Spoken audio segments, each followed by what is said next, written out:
मी doctor Kamalakar पायस आज सर्वव्यापी डॉक्टर बाबासाहेब आंबेडकर.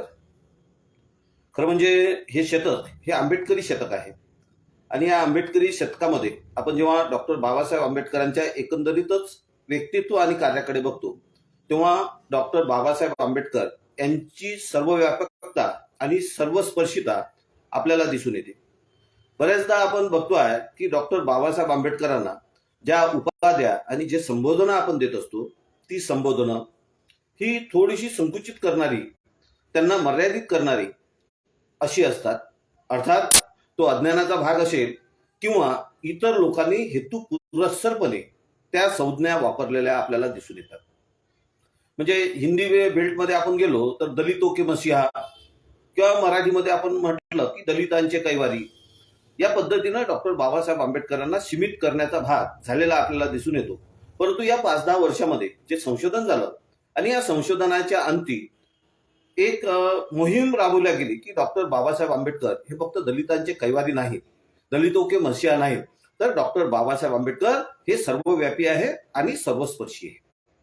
म्हणजे जिथे जिथे मानवता आहे, जिथं जिथं अन्याय आहे, जिथं जिथं माणूस आहे, त्या सर्वांसाठी डॉक्टर बाबासाहेब आंबेडकरांनी कार्य केलेलं आहे.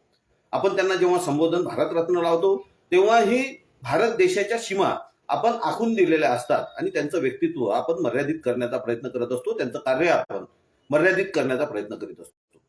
पण वस्तुस्थिती ही आहे की डॉक्टर बाबासाहेब आंबेडकर फक्त भारतरत्नच नाही आहे, तर ते विश्वभूषण आहे, ते विश्वव्यापक व्यक्तित्व होतं. एखाद्या सूर्य जसा संपूर्ण विश्वाला व्यापून टाकतो त्याचप्रमाणे डॉक्टर बाबासाहेबांच्या कार्याने आणि व्यक्तित्वाने हे विश्व व्यापून टाकलेलं आहे. बंधू आणि भगिनींनो, आपण जेव्हा डॉक्टर बाबासाहेब आंबेडकरांचा विचार करतो ते सर्वस्पर्शी कसे होते, सर्वदर्शी कसे होते, तर त्यांनी फक्त दलितांपुरता किंवा अस्पृश्यांपुरताच विचार केला नाही किंवा त्यांच्या विकासासाठीच कार्य केले नाही, तर भारतातील प्रत्येक माणसाच्या आणि भारतातील प्रत्येक घटकाच्या विकासासाठी काम केलेलं आहे. काही गोष्टी आपण भारतापासून सुरू करू की साधारणतः 1927 मध्ये मुंबई असेंब्लीचे ते मेंबर होते आणि मुंबई असेंब्लीचे मेंबर असताना त्यांनी जे पहिलं भाषण दिलं 1927 मध्ये, ते पहिलं भाषण दलितांच्या प्रश्नांवर नव्हतं, अस्पृश्यांच्या प्रश्नांवर नव्हतं, तर त्यांचं पहिलं भाषण हे शेतकऱ्यांच्या प्रश्नांवर होतं. शेतकऱ्याची जी आकारणी होती त्या संदर्भातलं त्यांचं भाषण होतं.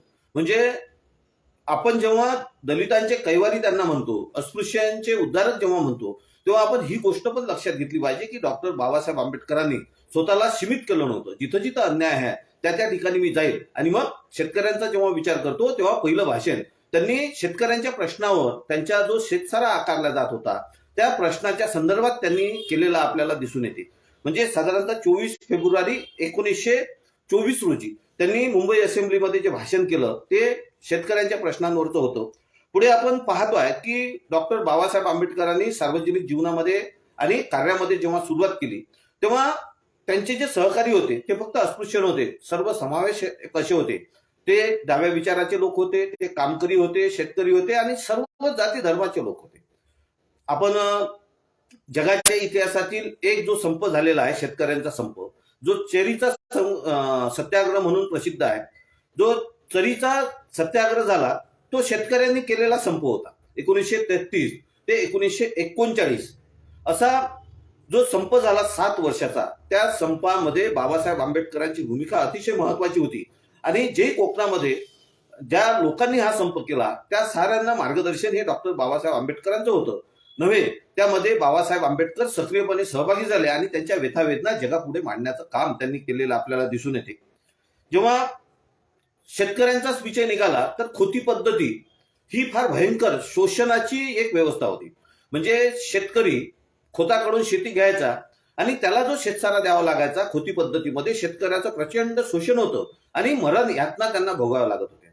डॉक्टर बाबासाहेब आंबेडकरांनी खोती पद्धतीच्या विरुद्ध पहिल्यांदा बिल मांडलेलं आहे. म्हणजे शेतकऱ्यांचे कैवारी वगैरे आपण जे म्हणतोय त्यांनी खोतीच्या विरुद्ध किंवा शेतकऱ्यासाठी प्रश्न उचलले आहेत असं म्हणण्यापूर्वी त्यांच्यापूर्वी डॉक्टर बाबासाहेब आंबेडकरांनी खोती प्रश्नाच्या संदर्भात खोती विरोधी बिल मांडलं. म्हणजे खोत ही संकल्पनाच नष्ट व्हावी यासाठी 1937 पासून त्यांनी प्रयत्न केले आणि पुढे 1950 मध्ये ती खोती पद्धती नष्ट झालेली आपल्याला दिसून येते. म्हणजे स्वातंत्र्याच्या नंतर खोती पद्धती जरी नष्ट झाली तरी त्याचा पाया डॉक्टर बाबासाहेब आंबेडकरांनी खोती विरोधी बिल मांडून या ठिकाणी रचलेला आपल्याला दिसून येतो. म्हणजे एकंदरीतच शेतकऱ्यांसाठी डॉक्टर बाबासाहेब आंबेडकरांनी जे काम केलं ते काम म्हणजे संवैधानिक पद्धतीनं हे फार मोठं आहे आणि म्हणून त्यांना आपण दलितांचे नेते म्हणण्यापेक्षा शेतकऱ्यांचे नेते म्हटलं तर अधिक चांगलं होईल. एवढंच शेतीसाठी आणि शेतकऱ्यांसाठी काम केलेलं आहे. आपण पाहतो आहे की शेतकऱ्यांच्या आणि कामगारांच्या प्रश्नावर जेव्हा मुंबई असेंब्लीवर मोर्चा निघाला त्या मोर्चाचं नेतृत्व सुद्धा डॉक्टर बाबासाहेब आंबेडकरांनी केलेलं आहे आणि नेतृत्व करत असताना साधारणतः 1938 मध्ये हा मोर्चा निघाला होता आणि 25-30 हजाराचा जमाव त्या असेंब्लीवर गेला. शेतकऱ्यांचे सारे प्रश्न घेऊन ते त्या ठिकाणी गेले. जे भाषण डॉक्टर बाबासाहेब आंबेडकरांनी केलं ते भारतीय शेतीला आणि शेतकऱ्यांना एक दिशादर्शक त्यांच्या विकासाची दिशा ठरवणारं होतं आणि ती विकासाची दिशा ठरवणारे शेतकरी खरंच बाबासाहेबांबद्दल कृतज्ञ होते आणि म्हणूनच डॉक्टर बाबासाहेब आंबेडकर की जय अशा घोषणा ते त्यावेळी देत होते.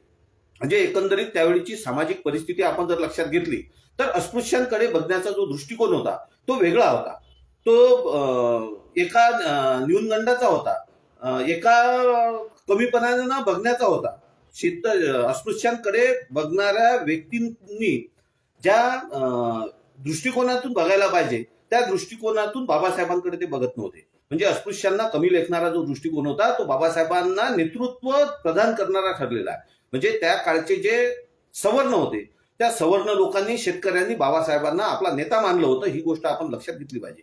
म्हणजे शेतकरी आणि कामगारांचं नेतृत्व बाबासाहेबांनी केलं ही बाब आपण लक्षात घेतली पाहिजे. आणि तेव्हाच मुंबई असेंब्लीवर 1938 मध्ये जो मोर्चा निघाला त्या मोर्चात बाबासाहेबांच्या डॉक्टर बाबासाहेब आंबेडकर की जय ह्या घोषणाच आपल्याला सर्व काही सांगून देतात आणि आपण आज त्यांना दलितांचे नेते म्हणून एक संकुचित करत नाही. म्हणजे डॉक्टर बाबासाहेब आंबेडकरांनी सुरुवात जी केली आपल्या कार्याची ती शेतीच्या प्रश्नापासून केलेली आपल्याला दिसून येते.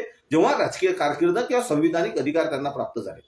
आपण जेव्हा विचार करतो की साऊथ बरो कमिशनच्या माध्यमातून डॉक्टर बाबासाहेब आंबेडकरांच्या राजकीय कार्याला सुरुवात झाली किंवा भारताच्या सामाजिक सुधारणेच्या कार्याला सुरुवात झाली. साऊथ बरो कमिशनमध्ये सुद्धा त्यांनी जे मुद्दे मांडलेले आहेत, जे निवेदन दिले होतं त्या निवेदनामध्ये सुद्धा फक्त दलितांचा किंवा अस्पृश्यांचा विचार नव्हता तर संपूर्ण भारताच्या विकासाचा पाया त्या साऊथ बरो कमिशनच्या निवेदनातून घातलेला आपल्याला दिसून येतो. आणि पुढे भारतीय राज्यघटनेची निर्मिती करत असताना साऊथ बरो कमिशन मध्ये दिलेलं निवेदनच विकसित रूप आपल्याला राज्यघटनेच्या माध्यमातून दिसून येते. म्हणजे 1920 पासून 1947 पर्यंत 46 पर्यंत जो विकास झालेला आहे तो साऊथ बरो कमिशनला दिलेल्या निवेदनाचा विकास होता आणि त्या निवेदनात सुद्धा डॉक्टर बाबासाहेब आंबेडकरांचं व्यापक व्यक्तित्व आपल्याला दिसून येते. बंधूंनो, डॉक्टर बाबासाहेब आंबेडकरांचं हे व्यापक व्यक्तित्व का होतं तर एकतर त्यांच्या वडिलांनी त्यांना दिलेले संस्कार, दुसरा जो भाग होता की त्यांनी ज्या ठिकाणी शिक्षण घेतलं म्हणजे ज्या काळात लोक शिक्षण घेण्यासाठी इंग्लंडला जात होते त्याच काळात बाबासाहेब आंबेडकर हे अमेरिकेला गेलेले आपल्याला दिसून येतात. कारण की अमेरिकेची शिक्षण पद्धती आणि तेथील लोकशाही मूल्ये यांचा प्रभाव महाविद्यालयीन शिक्षण घेत असताना त्यांच्यावर होता किंवा लोकशाही मूल्य त्यांना आवडत होती म्हणून ते अमेरिकेला गेली असं पण आपल्याला म्हणता येईल. म्हणजे एकंदरीतच त्यांचा जो माइंड सेटअप होता, त्यांची विचार करण्याची पद्धती होती ही मानवतावादी होती, विश्वव्यापक होती, ही गोष्ट आपल्याला दिसून येते. जेव्हा पुढे आपण पाहतो की बाबासाहेब आंबेडकर सर्वव्यापी कसे आहेत तर 1942 याच्या वेळी जेव्हा ते मंत्रिमंडळात गेले, मजूर मंत्री होते, त्यासोबतच पाटबंधारे, ऊर्जा आणि जलविकास या खात्याच्या जबाबदाऱ्या त्यांच्याकडे आल्या. जेव्हा मजूर मंत्री म्हणून काम केलं, जलविकास म्हणून काम केलं किंवा ऊर्जा विकासाचं काम केलं तेव्हा भारताच्या विकासाचा पाया त्यांच्या मंत्रिपदाच्या माध्यमातून घातला गेला असं म्हटलं तर वावगं ठरणार नाही. म्हणजे जलविकासाचा विचार जर केला तर भारताकडे जलविकासाचं कोणतंही धोरण नव्हतं. पाणी ही संपत्ती आहे हे लोक मानायला तयार नव्हते आणि एकीकडे प्रचंड पूर येत होता आणि दुसरीकडे दुष्काळ पडत होता.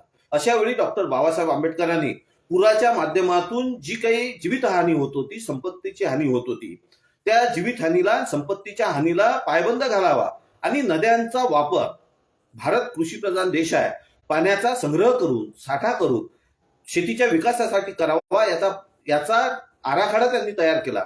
आणि दामोदर नदी ही दुःखाची नदी म्हटल्या जायची. दामोदर नदीवर बांधलेला प्रकल्प असेल किंवा हिरवाकुंडचं धरण असेल किंवा इतरही त्यावेळी जे पाणीविषयक धोरण त्यांनी आखलं म्हणजे पाणीविषयक धोरण ते आखलं आणि त्यामुळेच भारताला जी कृषी क्रांती करता आली किंवा भारताला एक समृद्धी आली, त्याचं श्रेय डॉक्टर बाबासाहेब आंबेडकरांना झाले. म्हणजे 88 वर्षे दामोदर नदीचा प्रकल्प रखडत पडला होता, तो वादविवाद मिटत नव्हते, परंतु डॉक्टर बाबासाहेब आंबेडकरांनी 3 वर्षामध्ये तो प्रकल्प मार्गी लावला आणि ते सारे वादविवाद मिटवले आणि जी दुःखाची नदी होती दामोदर नदी, ती सुखाची नदी झालेली आपल्याला दिसून येते. म्हणजे एकंदरीतच पाणी विषयक बाबासाहेबांचं जे धोरण आहे, ते धोरणाचा पाया बाबासाहेबांनी आखला आणि त्यानंतर भारतामध्ये ही मोठी मोठी धरणं, भाकरा नांगल सारखी धरणं उभी झालेली आपल्याला दिसून येते. नद्याजोड प्रकल्पाचा विचार जेव्हा आपण करतो, तेव्हा डॉक्टर बाबासाहेब आंबेडकरांनी नद्याजोड प्रकल्प तेव्हा राबवावा, म्हणजे ज्या ठिकाणी मुबलक पाणी आहे त्या ठिकाणचं पाणी, ज्या ठिकाणी पाणी नाही त्या ठिकाणी आपण घेऊन गेलं पाहिजे, ही भूमिकाच त्यावेळी मांडली. परंतु सरकारचा अदूरदृष्टीपणा म्हणा, आजपर्यंत नद्याजोड प्रकल्प कार्यान्वित झालेला नाही. म्हणजे एकीकडे दुष्काळ आहे आणि दुसरीकडे पूर परिस्थिती आहे. आज जे आपण नितीन गडकरी पाण्याच्या विषयी जे धोरणं सांगतात, ती सारी डॉक्टर बाबासाहेब आंबेडकरांची आहे. डॉक्टर बाबासाहेब आंबेडकर वाचले तर 1942 ते 46च्या दरम्यान बाबासाहेबांनी जो जलविकासाचा आराखडा निर्माण केला, तोच नितीन गडकरी आपल्याला स्वतःच्या नावानं सांगताना दिसतात. कारण बाबासाहेबांनी जलविकास प्रकल्प असेल, जलवाहतूक असेल, पिण्याच्या पाण्याची सोय असेल आणि जलाच्या माध्यमातून विद्युत निर्मिती असेल, हे सारे प्रकल्प त्याच ठिकाणी एक आराखडा त्यांनी तयार केला. तुम्हाला आपल्याला जर जास्त या संदर्भातली माहिती जाणून घ्यायची असेल तर सुखदेव थोरातांनी या संदर्भातलं जे संशोधन केलं आहे पाणी आणि ऊर्जेच्या संदर्भातलं, ते जर आपण वाचलं तर डॉक्टर बाबासाहेब आंबेडकरांनी भारताला दिलेली जी देणगी आहे, तो आराखडा आहे, खरंच भारताच्या विकासाचा तो पाया होता, हे आपल्याला लक्षात घ्यावं लागतं. दुसरा जो भाग आहे ऊर्जेच्या संदर्भात, डॉक्टर बाबासाहेब आंबेडकरांनी बघितलं की ऊर्जा खातं निर्माण होऊन 105 वर्षे त्याच्यावर काही आराखडा तयार झाला नाही. डॉक्टर बाबासाहेब आंबेडकरांनी ऊर्जेचं धोरण आखलं आणि ऊर्जेचं धोरण आखताना सर्वसामान्य माणसांना ऊर्जा ही मिळाली पाहिजे, वीज ही मिळाली पाहिजे आणि ती स्वस्त दरात मिळाली पाहिजे, याचं सुद्धा धोरण आखलं. कारण की वीज हे विकासाचं माध्यम आहे. विजेमुळे औद्योगिक विकास होईल, सामान्य माणसाचा विकास होईल, कारण की सर्व प्रगती विजेच्या माध्यमातून जाते अशी धारणा होती. आणि म्हणून डॉक्टर बाबासाहेब आंबेडकरांनी विजेचं धोरण आखलं आणि आज आपण बघतोय की विजेमुळे जी औद्योगिक क्रांती झालेली आहे, ती क्रांती बाबासाहेब आंबेडकरांनी त्या ठिकाणी गृहीत धरली होती आणि म्हणून विजेसाठी त्यांनी भरभरून काम केलेलं आपल्याला दिसून येते. म्हणजे डॉक्टर बाबासाहेब आंबेडकरांनी भारताच्या विकासात दिलेलं योगदान जर आपण बघितलं, त्यांचं एकटं जरी योगदान बघितलं तरी त्यांचं नाव सुवर्ण अक्षरांनी लिहून ठेवावं, असं मोठं योगदान भारताच्या विकासात दिलेलं आपल्याला दिसून येते. ते पाण्याचा प्रश्न असो की ऊर्जेचा प्रश्न असो. आपण बघतोय की कामगार जे होते त्या कामगारांचं प्रचंड शोषण होत होतं. म्हणजे कामगारांसाठी कुठलंही धोरण नव्हतं. डॉक्टर बाबासाहेब आंबेडकर भारताचे पहिले मजूर मंत्री झाले आणि कामगारांच्या जीवनात एक सुवर्ण काळ सुरू झाला असं आपल्याला म्हणता येईल. म्हणजे ज्यांचं शोषण होते त्यांचं शोषण थांबलं पाहिजे, ज्यांना ज्यांना विकासाची गरज आहे त्यांना ती संधी मिळाली पाहिजे. आणि कामगारांचं शोषण प्रचंड प्रमाणात होत होतं. म्हणजे जिथं जिथं कामकरी काम करत होते त्यांचं आर्थिक मानसिक या प्रकारचं शोषण होत होतं. ते शोषण थांबण्यासाठी त्यांनी कामगार धोरण आखलेलं आपल्याला दिसून येते. त्या कामगार धोरणामध्ये आपण बघतोय की आठवड्याचे 54 तास काम करावं लागायचं. म्हणजे आठवड्याचं 54 तास काम कामगारांना करावं लागायचं. फुल टाईम वर्कर असतील त्यांना किमान 48 तास काम करावं लागायचं. परंतु डॉक्टर बाबासाहेब आंबेडकरांनी कामगारांना 8 तास रोजचे हे दिलेले आहे आणि 8 तासाच्या वर कोणताही मालक काम करून घेणार नाही. फक्त त्यांना तेवढंच दिलेलं नाही तर त्यासोबतच त्यांच्या ज्या ठिकाणी तो काम करतो त्याच्या आरोग्याची काळजी घेतल्या पाहिजे. ज्या ठिकाणी तो काम करतो त्या आरोग्याची काळजी घेतल्या जावी. ज्या ठिकाणी तो काम करतो त्यांच्या पाण्याची सुविधा झाली पाहिजे, त्याच्या राहण्याची सुविधा झाली पाहिजे. एवढंच काय तर त्याचा विमा सुद्धा निघाला पाहिजे. म्हणजे एखादा कर्मचारी आजारी असेल तर त्याला पगारी रजा मिळाली पाहिजे. म्हणजे रजेचं नियोजन केलं, पगाराचं नियोजन केलं, त्याचं जेवढा श्रम घेतलं असेल त्या प्रमाणात त्याला पगार सुद्धा दिला पाहिजे. त्याही पलीकडे जाऊन कामगारांसाठी डॉक्टर बाबासाहेब आंबेडकरांनी जे काम केलेलं आहे आपण बघतोय की अस्पृश्यांनंतर सर्वात जास्त जर दुःखी आणि शोषण ज्यांचं होत असेल तर त्या स्त्रियांचं होतं. डॉक्टर बाबासाहेब आंबेडकरांनी कामगाराच्या माध्यमातून पहिलं काम जे केलं की स्त्री आणि पुरुष यांच्या वेतनामधील तफावत दूर केली. आपण आजही जर ग्रामीण भागात गेलो तर एखाद्या शेतात काम करायला पुरुष असतील आणि स्त्रिया असतील तर पुरुषांचा रोज 400 रुपये असेल तर स्त्रियांचा रोज हा 200 रुपये असतो. हीच पद्धती त्या काळात शासकीय स्वरूपात होती किंवा कंत्राटदाराकडे होती. तेव्हा डॉक्टर बाबासाहेब आंबेडकरांनी स्त्री आणि पुरुषांच्या वेतनामधील तफावत दूर केली. आज जेवढ्याही स्त्रिया नोकरी करतात त्या सर्व स्त्रियांना पुरुषाच्या बरोबरीनं वेतन मिळते आणि हे वेतन डॉक्टर बाबासाहेब आंबेडकरांनी केलेल्या तरतुदीमुळे मिळते. ही जाणीव आपण या साऱ्या जगाला करून देणं गरजेचं आहे. जेव्हा आपण दलितांची कैवारी म्हणतो किंवा स्त्रिया डॉक्टर बाबासाहेब आंबेडकरांना ज्या दृष्टिकोनातून बघतात तो दृष्टिकोन बदलण्याची गरज आहे. त्यांच्यापर्यंत हे विचार आपण पोहोचवले पाहिजे आणि त्यासाठी म्हणून प्रयत्न करण्याची गरज आहे. दुसरा जो भाग आहे की स्त्रिया सुद्धा कामावर यायच्या, विशेषतः कोळशाच्या खाणीमध्ये स्त्रिया काम करायच्या. साधारणतः डॉक्टर बाबासाहेब आंबेडकर धनाबादच्या खाणीमध्ये 400 मीटर आतमध्ये उतरले होते. 400 मीटर आतमध्ये जेव्हा उतरले तेव्हा बघितलं की स्त्रियांना पूर्णतः ऑक्सिजन नाही. एक गरोदर स्त्री त्यांना दिसली. ती गरोदर स्त्री गरोदर असून सुद्धा काम करत होती आणि तिची एवढी वाईट अवस्था होती ती बाबासाहेब आंबेडकरांनी बघितली आणि तिला पूर्ण ऑक्सिजन नाही, चांगलं पाणी नाही, जेवण नाही आणि ती गरोदर असतानाही सुद्धा ती काम करत आहे. तेव्हा बाबासाहेब आंबेडकरांनी त्याच दिवशी ठरवलं की यानंतर स्त्रियांना प्रसूती रजा दिल्या गेली पाहिजे, ज्याला आपण मॅटर्निटी लीव्ह म्हणतो. ती स्त्रियांना पगारी रजा दिली गेली पाहिजे. म्हणजे स्त्रियांना जी आज मॅटर्निटी लीव्ह मिळते त्याची तरतूद डॉक्टर बाबासाहेब आंबेडकरांनी केलेली आहे. त्यावेळी जी तरतूद होती धनाबादच्या कोळसा खाणीत गेल्यानंतरची जी तरतूद त्यांनी केली की प्रसूतीपूर्व 10 आठवडे आणि प्रसूतीनंतर 4 आठवडे ही रजा मिळाली पाहिजे. म्हणजे एकूण 14 आठवडे, म्हणजे साधारणतः 3.5 महिन्याची रजेची तरतूद त्यावेळी त्यांनी केली. आज आपण बघतोय की केंद्र सरकारने, महाराष्ट्र शासनाने 6 महिन्याची रजा दिल्या जावी ही तरतूद केलेली आपल्याला दिसून येते. ती बाल संगोपन रजा असेल किंवा आज आपण जी मॅटर्निटी लीव्ह घेतोय त्याचं श्रेय डॉक्टर बाबासाहेब आंबेडकरांना देता येईल. त्यासोबतच कामगारांना महागाईच्या प्रमाणात वेतन मिळालं पाहिजे. म्हणजे महागाईचा दर वाढतो. मुळात डॉक्टर बाबासाहेब आंबेडकर इंटरनॅशनल लेवलचे अर्थतज्ञ होते. रुपयांचा प्रश्न त्यांनी मांडला, विनिमयाचा दर त्यांनी मांडला, शेतीचा प्रश्न त्यांनी मांडला. सोबतच भारतातील रुपयाच्या प्रश्नासोबत वाढत जाणारी महागाई आणि रुपयाचं होत असलेलं अवमूल्यन या साऱ्या गोष्टी बघितल्या तेव्हा त्यांनी महागाईच्या निर्देशांकानुसार कामगारांना वेतन दिलं जावं. म्हणजे जो पाया डॉक्टर बाबासाहेब आंबेडकरांनी घातला. आपण आज बघतोय की प्रत्येक 6 महिन्यानंतर महागाईच्या निर्देशांकानुसार डीए मिळतोय, म्हणजे वाढीव वेतन मिळते. म्हणजे आपण बघतोय की आजही कामगारांना डीए नुसार म्हणजे महागाईच्या निर्देशांकानुसार वेतन दिले जाते किंवा भत्ता दिला जातो. याची तरतूद डॉक्टर बाबासाहेब आंबेडकरांनी केलेली आहे आणि ते जे कामगार होते ते काही फक्त अस्पृश्य नव्हते किंवा दलित नव्हते. याचा फायदा संपूर्ण कामगार वर्गाला झालेला आहे. आज जेवढे नोकरदार वर्ग आहे ते महागाई निर्देशांकानुसार भत्ते घेतात. त्यांच्यावर डॉक्टर बाबासाहेब आंबेडकरांचे उपकार आहे हे आपल्याला लक्षात घेतलं पाहिजे. कामगारांच्या संदर्भात, त्यांच्या सुरक्षेच्या संदर्भात जे कायदे डॉक्टर बाबासाहेब आंबेडकरांनी केले, तर कामगारांचा विमा असावा. म्हणजे एखाद्या कामगाराचं बरं वाईट जर झालं तर त्याचं कुटुंब उघड्यावर येऊ नये यासाठी त्याचा विमा काढलेला असावा आणि विम्याची तरतूद सुद्धा डॉक्टर बाबासाहेब आंबेडकरांनी केलेली आहे. आणि विमा काही फक्त अस्पृश्यांना दिला गेलेला नाही, तो प्रत्येकच कामगारांना दिला गेला आणि म्हणून कामगारांसाठी डॉक्टर बाबासाहेब आंबेडकरांनी विम्याची सोय केलेली आहे, तरतूद केलेली आहे आणि म्हणून कामगारांसाठी केलेलं काम आपण लक्षात घेतलं पाहिजे.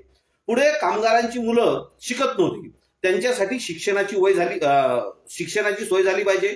कामगारांच्या मुलांचं शिक्षण झालं पाहिजे आणि म्हणून ज्या ठिकाणी ते कामगार काम करतात त्या ठिकाणी शाळांची व्यवस्था झाली पाहिजे. कामगारांची मुलं शिकली तर त्यांना रोजगार मिळाला पाहिजे म्हणून एम्प्लॉयमेंट ऑफिसची सुद्धा निर्मिती केलेली आहे. तुम्ही जर प्रल्हाद लुलेकर सरांचं दलितेतरांसाठी बाबासाहेब हे पुस्तक जर वाचलं तर त्या पुस्तकामध्ये डिटेल तरतूद केलेली आपल्याला दिसून येते की कामगारांच्या मुलांसाठी एम्प्लॉयमेंट ऑफिसची सोय सुद्धा केलेली आहे. म्हणजे एम्प्लॉयमेंट ऑफिसची निर्मिती सुद्धा डॉक्टर बाबासाहेब आंबेडकरांनी केलेली आपल्याला दिसून येते. म्हणजे कामगारांसाठी डॉक्टर बाबासाहेब आंबेडकरांनी एवढं भरभरून काम केलेलं आहे.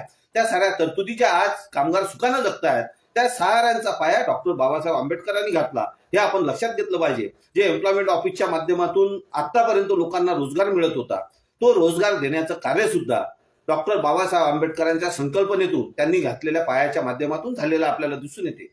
डॉक्टर बाबासाहेब आंबेडकर जेव्हा आपण त्यांना सर्वस्पर्शी म्हणतो, सर्वव्यापी म्हणतो, तेव्हा अस्पृश्यांसाठी त्यांनी काम केलंच.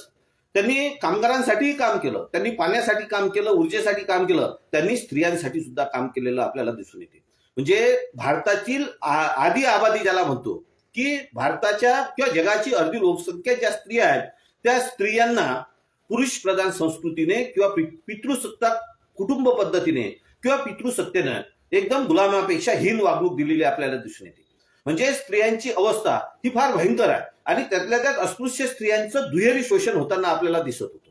म्हणजे स्त्रियांना कुठलाही अधिकार नाही हे आपण बघतोय, परंतु स्त्रियांचं शोषण एक स्त्री म्हणून भयंकर प्रमाणात होत होतं.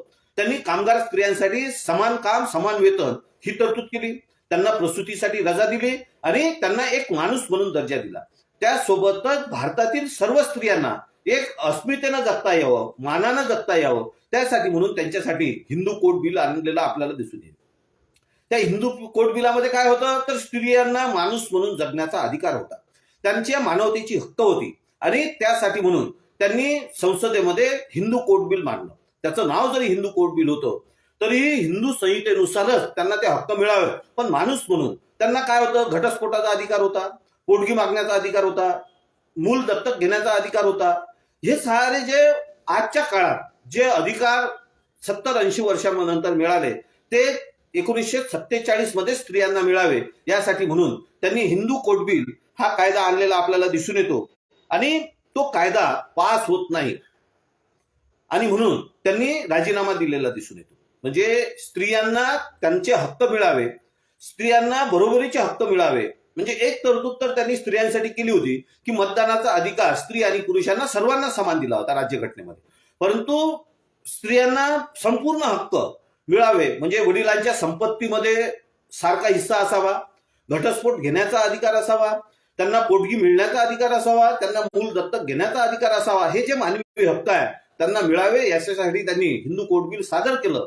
परंतु शोकांतिका ही आहे बंधू आणि भगिनींनो की ते हिंदू कोड बिल निवडणुका पुढे असल्यामुळे ते पास होऊ शकलेलं नाही, कारण की लोकांना स्त्रियांच्या हक्कापेक्षा त्यांच्या निवडणुका महत्वाच्या वाटल्या आणि अर्ध्या लोकसंख्येला एका त्यांच्या मानवी हक्कांपासून दूर ठेवलेलं आपल्याला दिसून येते. डॉक्टर बाबासाहेब आंबेडकरांनी बघितलं की स्त्रियांच्या हक्कांना हे लोक डावलताना दिसत आहेत, कारण की त्यांचा माइंड सेटअपच पुरुष प्रधान संस्कृतीचा होता. स्त्रियांना ते बरोबरीनं शिक्षण घेऊन देणार नाहीत, स्त्रियांना बरोबरीनं हक्क देणार नाही आणि म्हणून त्यांनी केंद्रीय मंत्रिपदाचा राजीनामा 1951 मध्ये दिला. तो राजीनामा लिहित असताना त्यांनी 2 कारणं दिली होती. पहिलं कारण होतं की हिंदू कोड बिल तुम्ही मान्य करत नाही आणि मला म्हणून या मंत्रिमंडळात राहण्यात काही रस नाही. दुसरा जो मुद्दा होता तो मुद्दा होता ओबीसींच्या सवलतींचा. जे इतर मागासवर्गीय आहे त्यांच्यासाठी एक आयोग नेमावा आणि त्यांच्या हक्कासाठी तरतूद करावी, एक स्वतंत्र आयोग नेमून त्यांच्यासाठी तरतूद करावी. म्हणजे आर्टिकल 340 मध्ये ही तरतूद त्यांनी करून ठेवली होती. म्हणजे एक गोष्ट लक्षात घ्या की अस्पृश्यांसाठीचे किंवा अनुसूचित जाती जमातींचे हक्क हे नंतर त्यांनी अधोरेखित केले, परंतु ओबीसींसाठी त्यांनी जी तरतूद केली होती ती तरतूद 340 या कलमामध्ये केली होती. म्हणजे जेव्हा आपण बाबासाहेबांना दलितांचे कैवारी म्हणून संबोधतो तेव्हा आपण हे लक्षात घेतलं पाहिजे की अस्पृश्यांच्या पूर्वी त्यांनी ओबीसींची तरतूद केली होती, परंतु जात नावाचा जो घटक आपल्या डोक्यात आहे तो घटक एवढा भयंकर आहे की डॉक्टर बाबासाहेब आंबेडकरांनी केलेलं कार्य हे ओबीसींना कळू नये किंवा कळू दिल्या गेलेलं नाही आणि त्यांच्यासाठी केलेली तरतूद पुढे राजीनामा दिला आणि त्यानंतर कितीतरी वर्षांनी मंडल आयोगाची स्थापना झालेली दिसते आणि पुढे 1990-91 पर्यंत जोपर्यंत व्हीपी सिंग सत्तेत येत नाही तोपर्यंत डॉक्टर बाबासाहेब आंबेडकरांचं जे स्वप्न होतं की जे इतर मागासवर्गीय आहे, जे जातीच्या नावानं तर नाडवल्या गेलेच आहे परंतु त्यांचं आर्थिक शोषण होते, त्यांच्यासाठी काही तरतुदी असाव्या आणि म्हणून ओबीसीसाठी मंडल आयोग लागू करावा आणि व्हीपी सिंगांनी तो मंडल आयोग लागू केला. तोपर्यंत ओबीसींना त्यांच्या हक्कापासून या व्यवस्थेनं दूर ठेवलेलं आपल्याला दिसून येते. म्हणजे एकंदरीतच बाबासाहेब आंबेडकरांनी जे कार्य केलेलं आहे ते फक्त दलितांपुरतं मर्यादित नव्हतं, अस्पृश्यांपुरतं मर्यादित नव्हतं, अनुसूचित जाती जमातींपुरतं मर्यादित नव्हतं, तर ते सर्व समावेशक सर्व व्यापक असं होतं. कारण की बाबासाहेबांचं व्यक्तित्वच हे आकाशासारखं असं विशाल होतं, भव्य दिव्य होतं, त्यामध्ये कुठलीही संकुचितता येणार नाही. तर त्यांच्या व्यक्तित्वामध्ये फक्त मानवता आणि करुणाच होती आणि मानवतेच्या दृष्टिकोनातून आणि करुणेच्या दृष्टिकोनातून त्यांनी आपल्या प्रशासकीय कार्यकाळामध्ये काम केलेलं आपल्याला दिसून येते. म्हणजे मंत्री म्हणून त्यांनी केलेलं काम किंवा एक नेता म्हणून केलेलं काम, एक कामगारांचा नेता म्हणून केलेलं काम, स्त्रियांच्या उद्धारासाठी केलेलं काम आणि एकंदरीतच भारतातील प्रत्येक व्यक्तीच्या विकासासाठी केलेलं काम आपल्याला महत्वाचं दिसते. म्हणजे भारतीय राज्यघटना जेव्हा निर्माण होत होती तेव्हा डॉक्टर बाबासाहेब आंबेडकरांचा जो विशाल दृष्टिकोन होता, जो व्यापक दृष्टिकोन होता, मानवतावादी दृष्टिकोन होता आणि या दृष्टिकोनातूनच ही राज्यघटना निर्माण झाली आणि म्हणून प्रत्येकाचे हक्क त्याला मिळावे याची काळजी बाबासाहेबांनी घेतली. म्हणजे जोही कोणी वंचित घटक आहे, उपेक्षित घटक आहे, ज्याचं शोषण होते आहे, अशा घटकांना सुद्धा न्याय मिळाला पाहिजे आणि प्रत्येक व्यक्ती, मग ते प्राणी असो, ते झाडं असो, ती पृथ्वी असो, वातावरण असो की माणूस असो, या सर्वांचा संवेदनशीलतेने डॉक्टर बाबासाहेब आंबेडकरांनी विचार केला. त्याचं कारण होतं की डॉक्टर बाबासाहेब आंबेडकर मुळातच मानवतावादी होते. डॉक्टर बाबासाहेब आंबेडकर मुळातच करुणावंत होते. डॉक्टर बाबासाहेब आंबेडकरांच्या मनामध्ये या सर्व विश्वातील सजीवांप्रती, या विश्वाप्रती मैत्री होती आणि त्या मैत्रीची अभिव्यक्ती आपल्याला भारतीय राज्यघटनेच्या माध्यमातून दिसून येते. जगातील सर्वांग सुंदर अशी राज्यघटना डॉक्टर बाबासाहेब आंबेडकरांनी दिली आणि या राज्यघटनेमुळेच आपण प्रत्येक जण आपलं स्वातंत्र्य अनुभवतोय, आपण प्रत्येक जण माणूस म्हणून जगतोय. खरं म्हणजे बाबासाहेबांनी केलेल्या कामाची प्रचिती इतर घटकांना नाही, परंतु जेव्हा जेव्हा त्यांच्यावर अन्याय होतो तेव्हा तेव्हा बाबासाहेबांनी केलेलं कार्य त्यांना कळते. आपण पाहतोय की मुस्लिम बांधव जेव्हा आंदोलनासाठी बसले एनआरसीच्या वेळेस, तेव्हा त्यांना बाबासाहेबांचं कार्य कळालं आणि त्यावेळी ते बाबासाहेबांचा फोटो आपल्या आंदोलनात घेऊन बसले. ओबीसींना किंवा मराठ्यांना आरक्षणाची गरज वाटली तेव्हा बाबासाहेबांची घटना त्यांनी समोर केलेली आपल्याला दिसून येते. म्हणजे एकंदरीतच जेव्हा जेव्हा त्यांच्या हक्काचे, भारतातील प्रत्येक माणसाच्या हक्काचा विषय येतो तेव्हा तेव्हा बाबासाहेब आंबेडकर त्यांना आठवतो आणि ही चांगली गोष्ट आहे. कारण बाबासाहेबांनी केलेलं कार्य उशिरा का होईना पण ते त्यांना कळलं, ही महत्वाची गोष्ट आहे. आणि म्हणून डॉक्टर बाबासाहेब आंबेडकर हे सर्वस्पर्शी होते. सर्व घटकांना त्यांनी न्याय देण्याचा प्रयत्न केला आणि जीवनभर ते बहुजन हिताय बहुजन सुखायासाठी जगलेले आपल्याला दिसून येतात. म्हणजे त्यांनी धम्माचा स्वीकार करताना सुद्धा मानवतावादी धम्म घेतलेला आहे आणि बौद्ध धम्माचा स्वीकार करून या जगावर त्यांनी मोठे उपकार केलेले आहेत. त्याचं कारण असं आहे की त्यांनी जर इतर धर्म स्वीकारले असते तर कदाचित भारताची सांस्कृतिक आणि धार्मिक स्थिती डळमळीत झाली असती. ख्रिश्चन धर्म स्वीकारला असता तर ख्रिश्चनांची संख्या वाढली असती आणि येथील जी धार्मिक स्थिती आहे तिचा समतोल गेला असता. इस्लाम धर्म स्वीकारला असता तर भारताची इस्लामांची संख्या वाढली असती आणि कदाचित आजपर्यंत भारतामध्ये इस्लामांची संख्या ही सर्वाधिक झाली असती. आणि काही काळात शक्यता हे नाकारता येत नाही की भारत एक इस्लामिक राष्ट्र म्हणून उदयास आला असता.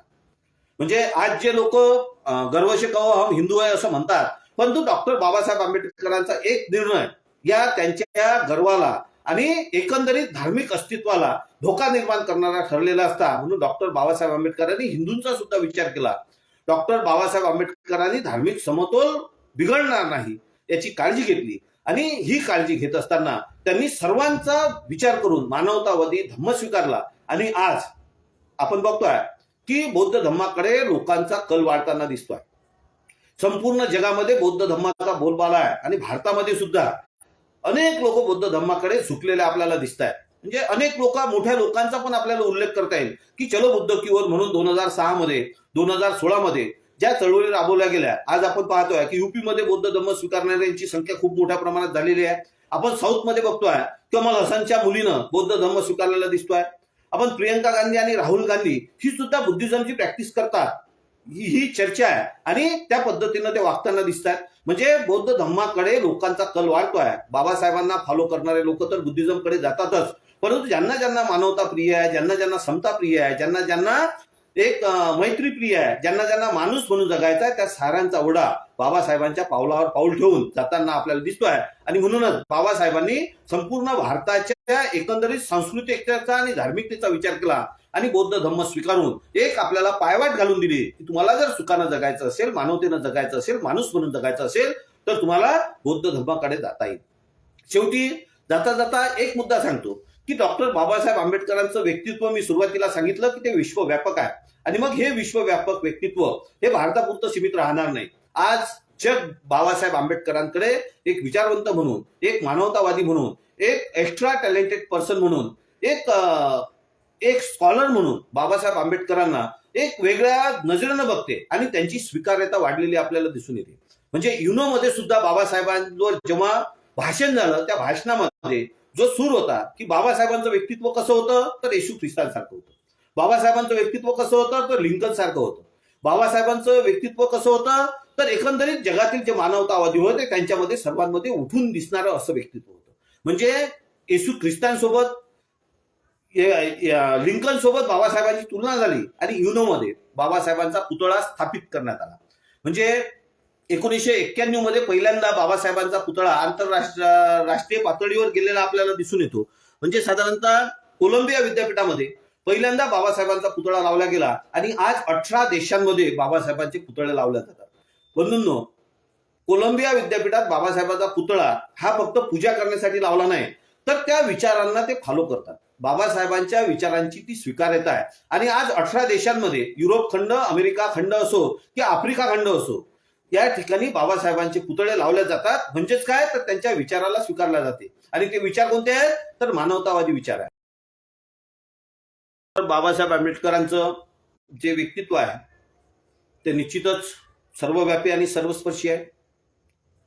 त्यांनी या जगाला मानवतेच्या दृष्टिकोनातून बघितलेलं आहे आणि बौद्ध धम्माच्या पुनर्निर्माणासाठी, पुनर्प्रसारासाठी जे काम केलं, म्हणजे तथागत बुद्धाच्या धम्माचा उद्देशच आहे की या जगाची पुनर्रचना करणे, रिकन्स्ट्रक्ट दी वर्ल्ड. आणि त्यासाठी म्हणून डॉक्टर बाबासाहेब आंबेडकरांनी काम केलेलं आहे.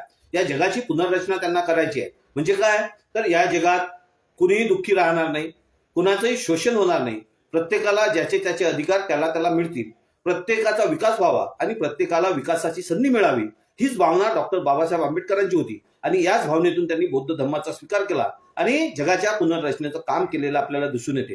म्हणून जगाची पुनर्रचना करत असताना माणसाला माणसाचे हक्क मिळावे, त्याला त्याचे सर्व अधिकार मिळावे आणि तो शोषणमुक्त व्हावा, तो दुःखमुक्त व्हावा आणि एकंदरीत माणूस म्हणून त्याला जगता यावं, हे नैसर्गिक हक्क त्याला मिळावे, हीच भावना या ठिकाणी होती.